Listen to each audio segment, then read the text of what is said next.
कि कोई ये ना समझे कि कलयुग में दर्शन नहीं होते। हम ये इस बात के लिए कह रहे हैं कि जिनको लगता है कि कलयुग में भगवान के दर्शन नहीं होते, झूठ झूठ, वो झूठा है। कोई बोले वो झूठा है, वो असफल हो चुका है इसलिए ऐसा बोल रहा है। नहीं तो मेरे प्रभु युग धर्म नहीं देखते, युग धर्म नहीं देखते। क्या अभी भाई जी को साक्षात्कार नहीं हुआ था? क्या राधा बाबा को प्रिया प्रीतम नहीं मिले? गलत बातें जो लोग कह रहे हैं कलयुग में भगवान के दर्शन नहीं होते, तुम खिलवाड़ समझते हो। भगवान के प्रति जीवन अर्पित करके देखो, ये सूत्र उतार लो, मेरे तो गिरधर गोपाल दूसरों न कोई। अगर साक्षात्कार ना हो जाए तो हमें बताना। आप ये जरूर कह सकते हो मेरे तो गिरधर गोपाल, लेकिन ये नहीं बोल सकते दूसरों न कोई। और जिस दिन ये आ गया दूसरों न कोई, उसी दिन भगवान के साक्षात्कार की योग्यता आ जाएगी। दूसरों न कोई आज तक गुरु कृपा से, इष्ट कृपा से। आप सब हैं, आपको आत्मा की तरह प्यार करता हूं, लेकिन अपना कोई नहीं है। हमारे प्रियाजू को इसलिए प्यार करते हैं, अभी प्रियाजू से बिलक तुम्हारे आचरण हो, एक सेकंड निकाल देंगे, दोबारा याद नहीं आएगी तुम्हारी कि तुम थे। ऐसा नहीं, पूरा जीवन केवल प्रभु उनके बल से बोल रहे हैं। अब आगे जैसा चाहे तो मरने वाला आगे सीन है, कब कहां क्या लीला घट जाए। अभी तक उन्होंने दूसरा नहीं रखा। बस हम कह रहे हैं अगर इस बात को तुम्हें मानना है कि हम झूठ बोल रहे हैं या सत्य, तो एक काम कर लो, तुम दूसरों न कोई। और अगर वो तुम्हारे साथ खेलने न लगे तो बताना हमसे, खेलने लगेंगे वो। अरे वही है यार, दूसरा कोई है ही नहीं, दूसरा कोई है ही नहीं। आपने जब तक दूसरा माना है तब तक वो नहीं आएंगे आपके सामने। जब ये आ जाएगा मेरे तो गिरधर गोपाल दूसरों ना कोई, यहां तक कि शरीर की भी परवाह नहीं, फिर देखो कैसे खेल खेलते हैं। सच्ची श्रद्धा क्या है? जो बड़े बड़े तूफान और विघ्नों में भी ना हिले अपने इष्ट के प्रति, वही सच्ची श्रद्धा है। सच्ची भक्ति क्या है? जो केवल भगवान के लिए की जाए, भगवान के लिए की जाए। भगवान से भक्ति करके भगवान से कुछ मांगना, यह भी कच्ची भक्ति है। केवल भगवान के लिए की जाए उसे सच्ची भक्ति कहते हैं। निष्ठा क्या है? जो प्राण त्यागने के लिए तैयार हो जाए पर अपनी निष्ठा ना त्यागे। जैसे गुरु निष्ठा, इष्ट निष्ठा, धाम निष्ठा, नाम निष्ठा। जैसे नाम निष्ठा है, इष्ट आओ या ना हो, हमारी दुर्गति हो या सदगति, मुझे इसकी परवाह नहीं, नाम नहीं छोड़ने वाले। ऐसे ही धार्मिक हो या अधार्मिक, चाहे जो आज्ञा हो, हे गुरुदेव मैं आपकी आज्ञा के विरुद्ध नहीं चल सकता। निष्ठा, धाम निष्ठा, नाम निष्ठा, गुरु निष्ठा, इष्ट निष्ठा। वीर कौन है? जो विकारों को सह जाए। दूसरे को मार दे उसे वीर नहीं कहते, जो अपने मन को मार दे उसे वीर कहते हैं। मन को मारा, तन को वश में किया, सारे भ्रम दूर हुए। बाहर से कछु दिखत नहीं, अंदर चमके नूर। आपो त्याग जगत में बैठे नहीं किसी से काम, उनमें तो कछु अंतर नहीं, संत कहो चाहे राम। वीर वही जो वीर को रोक ले, हिंदी भाषा में समझ लो।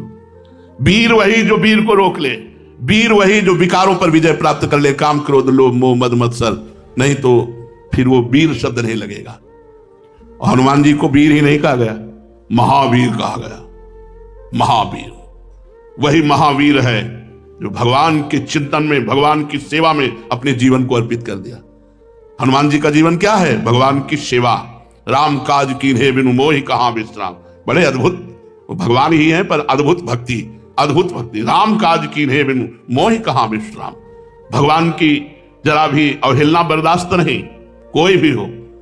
रावण से कह रहे कि हाथ जोड़कर विनती करता हूं, मैं जो कह रहा हूं उस बात को ध्यान से सुन ले। यदि राम जी की तनिक भी निंदा और अवहेलना की तो शंकर साहस विष्णु अज तो ही सकै न राख राम कर द्रोही। हजारों विष्णु हजारों शंकर भी तेरी सहायता करें तो तेरी रक्षा नहीं कर सकते, ध्यान रखना।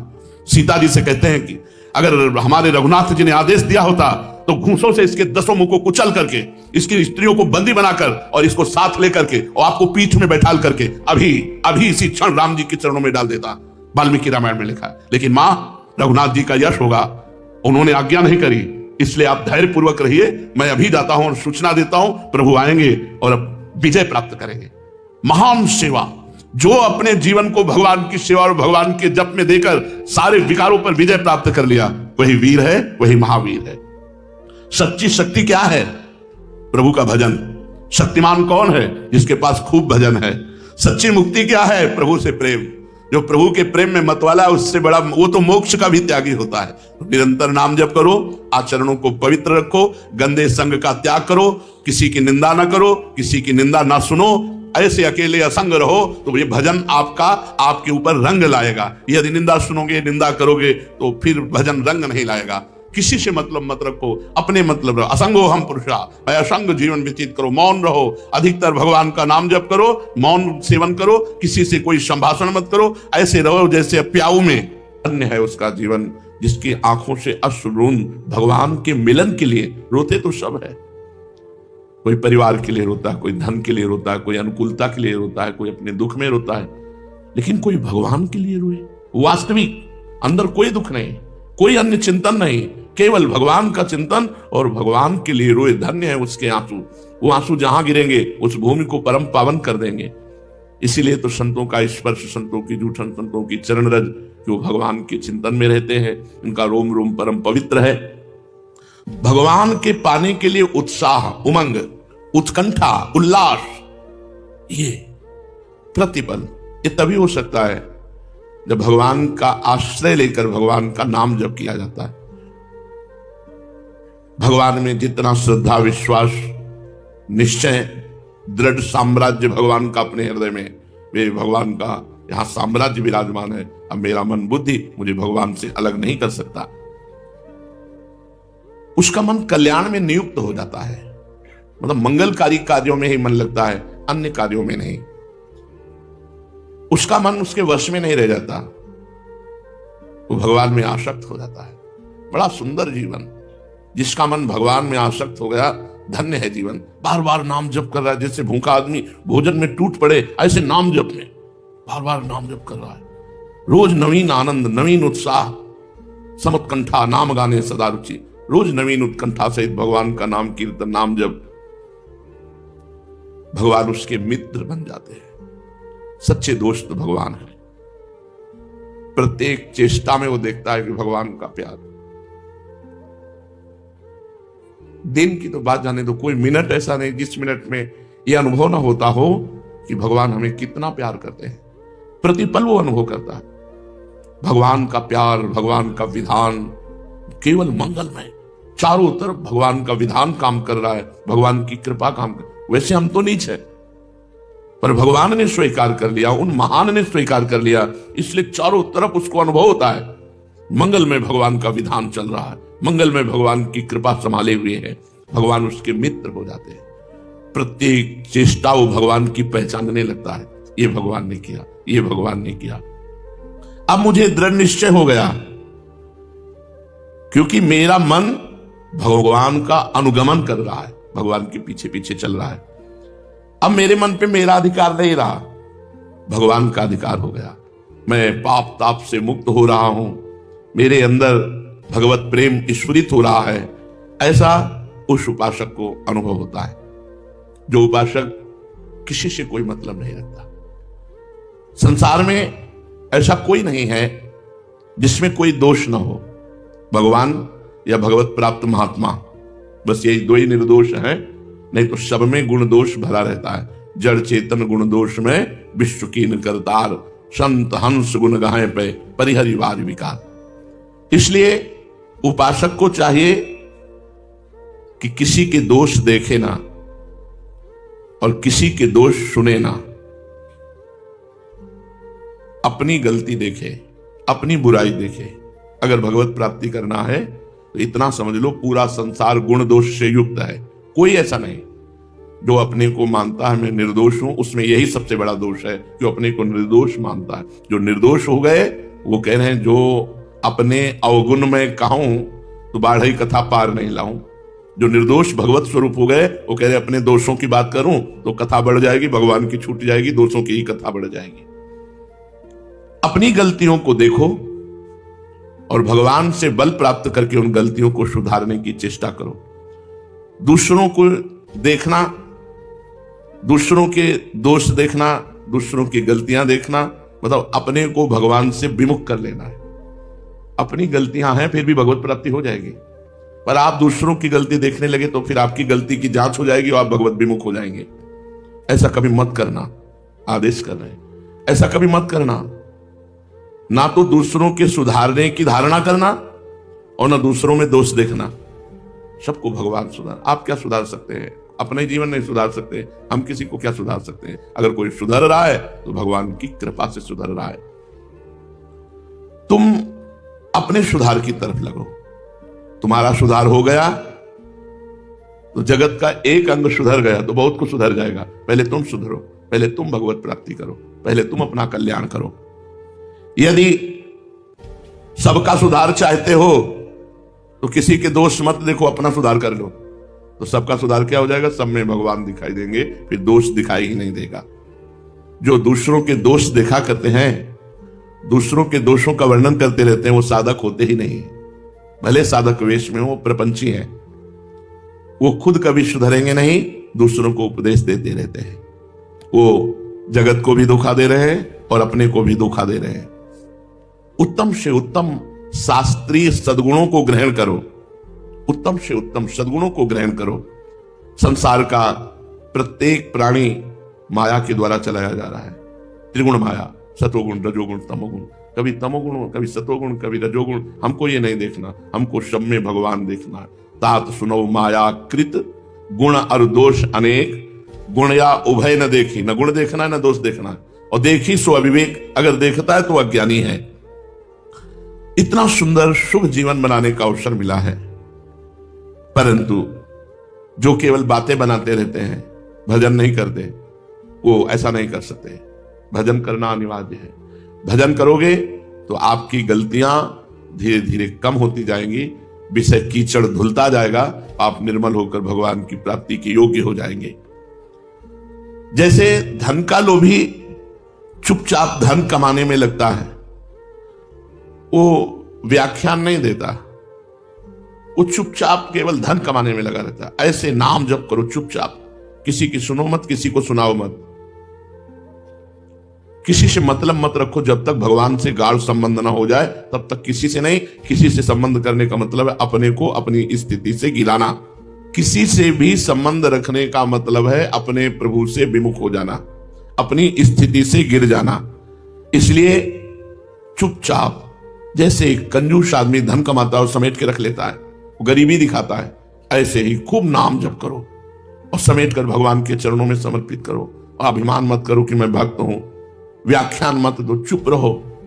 ये व्याख्यान आदि उपदेश आदि गुरु कृपा से, गुरु आज्ञा से किए जाते हैं, इसमें मनमानी नहीं चलती। अगर गुरु ने आदेश किया है कि आप ऐसी सेवा करो तो भगवान आपकी रक्षा करेंगे, आपको सद्गुण देंगे और भगवान आपके साथ रहेंगे, क्योंकि गुरु आज्ञा पे चल रहे हैं।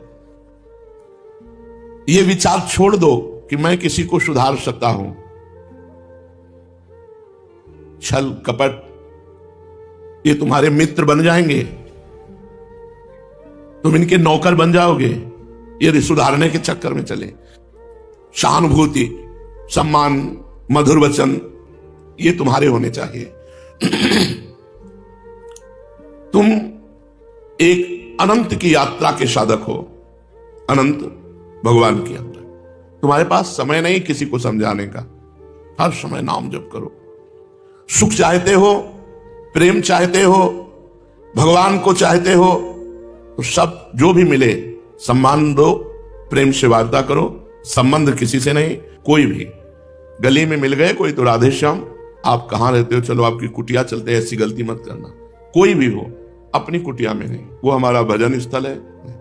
कोई स्त्री साधक किसी पुरुष को किसी भी तरह से अपनी कुटिया में नहीं, कोई पुरुष साधक किसी भी संबंध से, वो बहन ही क्यों ना हो, अपनी कुटिया में नहीं। अगर आप सिद्धांत से चलोगे तो कभी पतित नहीं होगे, कभी भ्रष्ट नहीं होगे।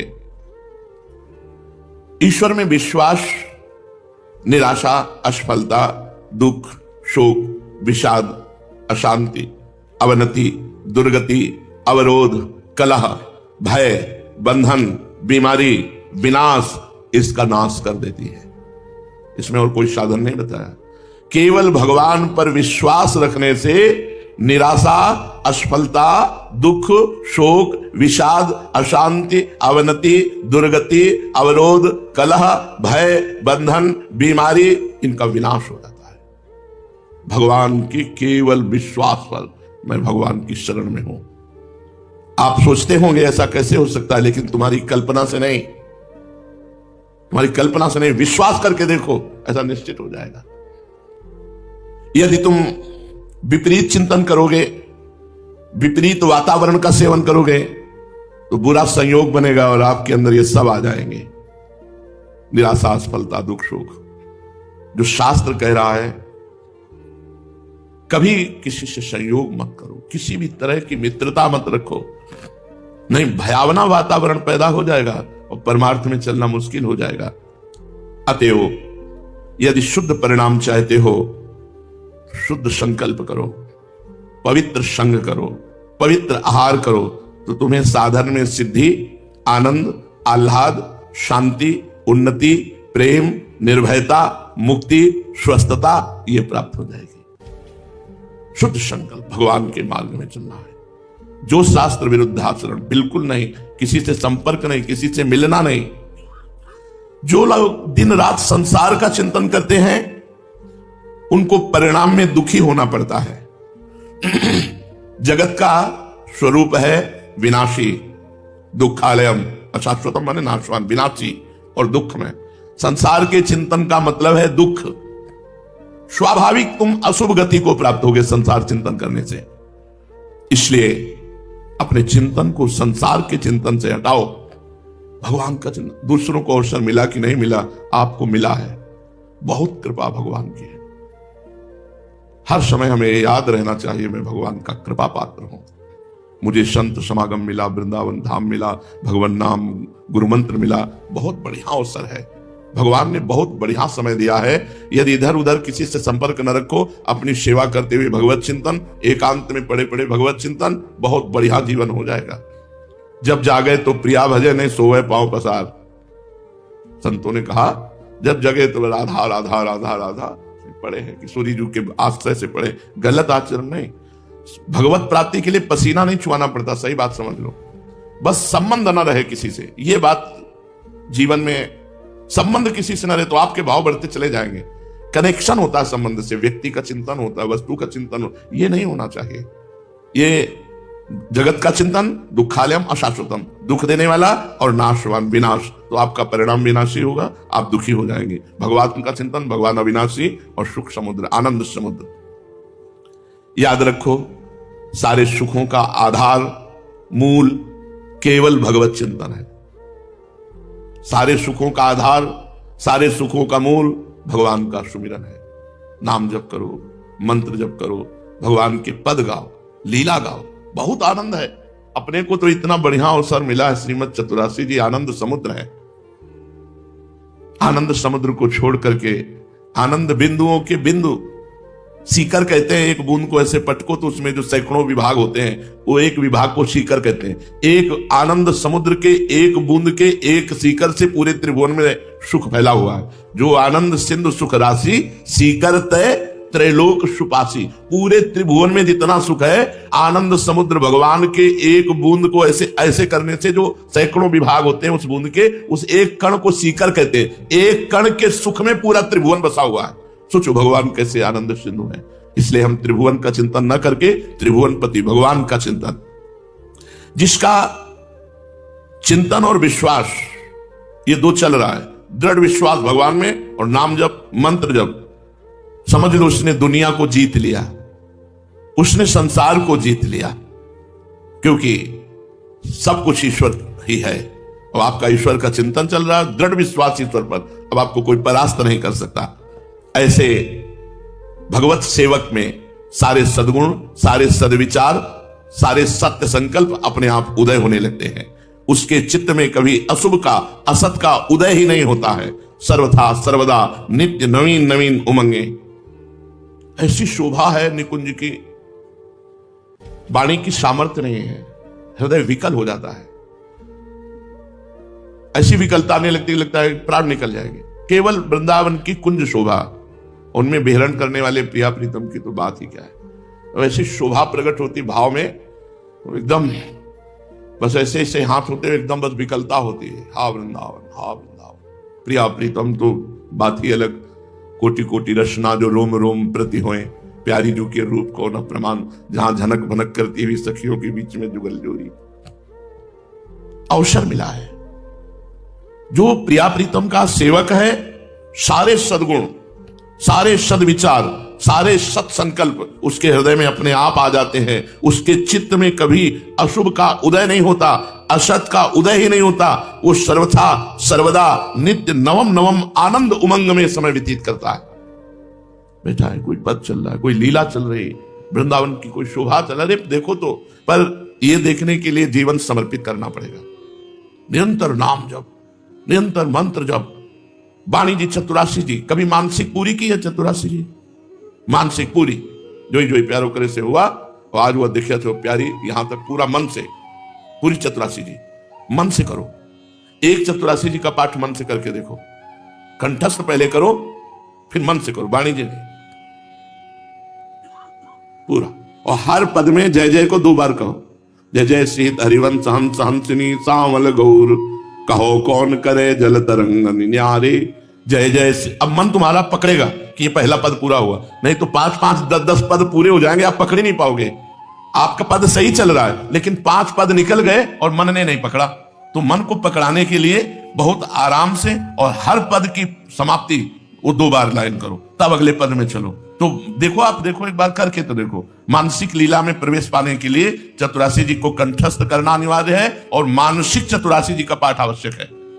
पूरी चतुरासी जी के लिए 2 घंटा या 2.5 घंटा चाहिए, और उसमें बोलना भी नहीं है, देखना भी नहीं है, बस पूरी चतुरासी जी चल। कभी कभी शब्द लड़खड़ा गए, अब परेशान हुए, तो चतुरासी जी खोल के हाँ ठीक, फिर चल। अरे आप देखो तो आनंद बरस रहा है। अब हम लोग आनंद का चिंतन न करके विषय चिंतन कर रहे हैं। हमारी प्रार्थना मान लो, क्योंकि अपना जीवन आचार्यवाणी है, आचार्यवाणी जीवन है, हरिवंश के लिए है। जोरी श्री हरिवंश की श्री हरिवंश स्वरूप सेवक वाणी कुंज में बिहरत परमनु।